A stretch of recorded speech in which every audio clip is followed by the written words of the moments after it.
আজ আমরা যাব নির্জন পাহাড়ের কোলে, বাংলা সাহিত্যের উল্লেখ্য অন্যতম একটি শ্রেষ্ঠ জায়গা লাল পাহাড়ের দেশ বেলেপাহাড়িতে।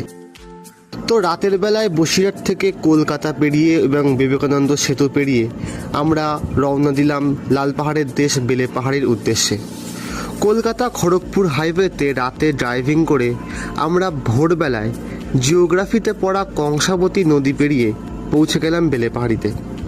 তারপর আমাদের হোমস্টে ঠিক করে রেস্ট নিয়ে আমরা চললাম পাহাড় পরিদর্শনে।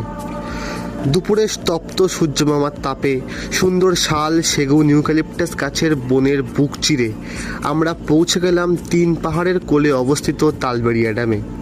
প্রচণ্ড গরম সহ্য না করতে পেরে আমরা নেমে পড়লাম তালবেড়িয়ার সুন্দর চকচকে কাচের মতো পরিষ্কার জলে। সেখানে মন ভরে স্নান করার পর আমরা রওনা দিলাম নির্জন জঙ্গলের মধ্যে অবস্থিত সুদান পাহাড়ের উদ্দেশ্যে।